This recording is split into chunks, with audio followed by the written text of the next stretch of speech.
नमस्कार, आप देख रहे हैं जीजीएस न्यूज 24। मैं हूं चंद्रशेखर मौर्य। डालते हैं इस वक्त की सभी खबरों पर एक नजर। इस चैनल को देखने के लिए लाइक करें, सब्सक्राइब करें और बेल आइकन दबाना ना भूलें। भारत माता की जय। भारत माता की जय। आम आदमी पार्टी जिंदाबाद जिंदाबाद। आम आदमी पार्टी जिंदाबाद जिंदाबाद। संजय सिंह जिंदाबाद जिंदाबाद जिंदाबाद। केजरीवाल जिंदाबाद जिंदाबाद जिंदाबाद। राजेश यादव जिंदाबाद जिंदाबाद। भारत माता की जय।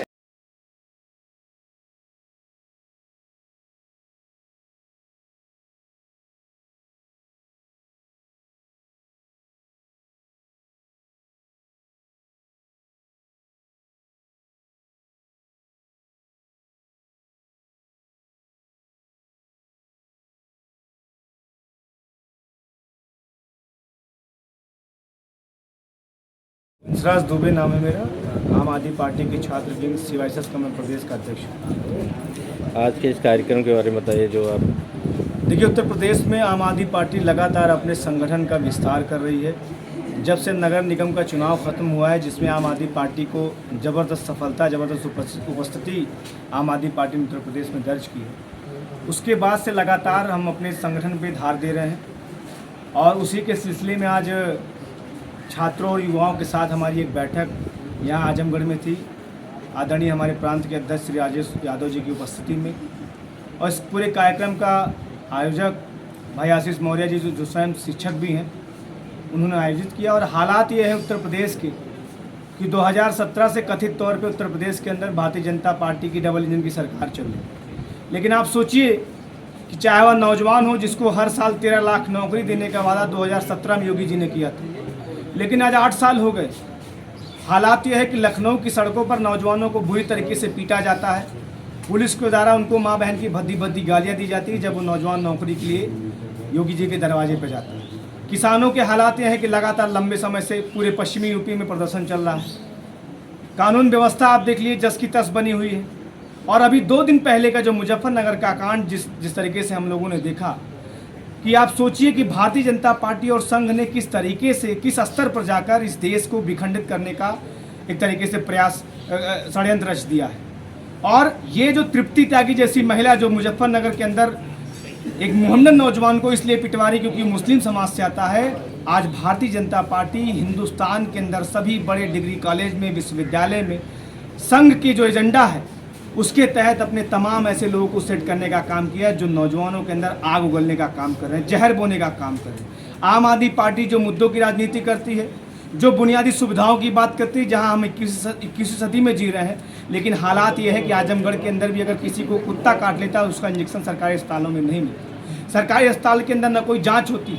और इसी आजमगढ़ के अंदर हमने देखा कि बहुत सारे ऐसे परिवार हैं जो इलाज के लिए जिन्होंने अपना मकान बेच दिया, ज़मीन बेच दिया, गहना बेच दिया, लेकिन अपने परिवार को नहीं बचा। नौजवान दर की ठोकरें खाने को मजबूर। तो ये व्यवस्था है, इसको लेकर हम अपने नौजवानों को एकजुट करने का काम कर रहे हैं। और आने वाले दिनों में एक मजबूत संगठन, एक मजबूत सम्मेलन इस आजमगढ़ की धरती पर हम लोग करने का काम करेंगे। यहाँ के नौजवानों को एकजुट करने का काम करेंगे। मोदी की तानाशाह और योगी की तानाशाह सरकार को यहाँ से उखाड़ फेंकने के लिए हम संकल्प लेंगे। अभी किसानों की बात कर रहे थे कि जैसे लेखपाल महोदय, हाँ, घोष भ्रष्टाचार की बात आपने कहा। नहीं, देखिए, किसानों की बात मैं इसलिए कह रहा हूँ क्योंकि आज चाहे वह उत्तर प्रदेश के पूर्वांचल का किसान हो, जिसको डाई, यूरिया, पोटास के लिए संघर्ष करना पड़ रहा है, और डीजल और पेट्रोल की महंगाई से हर कोई वाकिफ है क्योंकि बिजली की कंडीशन आप जानते हैं। दूसरी तरफ चाहे पश्चिमी यूपी का किसान हो, जो गन्ने का किसान हो, तो किसानों के हालात बद से बदतर है। इसीलिए मैं कहना चाहता हूं कि हमारे जो नौजवान हैं उनको दोनों चीज़ों पे ध्यान देना हो। एक तो फसल पे ध्यान देना होगा, दूसरी नस्ल पे ध्यान देना होगा। अगर आप ध्यान नहीं, फसल पे नहीं देंगे तो आपकी आने वाली पीढ़ी बर्बाद, आपका परिवार बर्बाद हो जाएगा। और अगर आपने नस्लों पे ध्यान नहीं दिया तो आपकी आने वाली पीढ़ी बर्बाद हो जाएगी। तो हमारी लड़ाई भारतीय जनता पार्टी से नस्ल और फसल को बचाने की लड़ाई है, क्योंकि भारतीय जनता पार्टी आज भ्रष्टाचारी भ्रष्टाचारियों को भगाने की बात करने वाले लोग आज सबसे ज़्यादा भ्रष्टाचारी बने हुए। सीएजी ने जो तमाचा मारा मोदी सरकार के ऊपर, 7 बड़े घोटाले इस देश के अंदर किया। और आप सोचिए कि सबसे भ्रष्ट पार्टी आज ऐसी पार्टी है भारतीय जनता पार्टी, जो जितने भ्रष्टाचारी हैं देश में सबसे पहले उनके ऊपर ईडी और सीबीआई छोड़ने का काम करती है, और अगर वो उससे नहीं मानते तो उनको उठा के जेल में करने का काम करती है, और नहीं तो उठा के उनको भारतीय जनता पार्टी अपने वॉशिंग पाउडर से धुलकर भारतीय जनता पार्टी में शामिल कराने का काम करती है। लेकिन आप सोचिए आज आंखों की किरकिरी सिर्फ और सिर्फ अरविंद केजरीवाल जी बने हुए, क्योंकि 3 घोड़े हैं नरेंद्र मोदी के पास, ईडी, सीबीआई और कैश।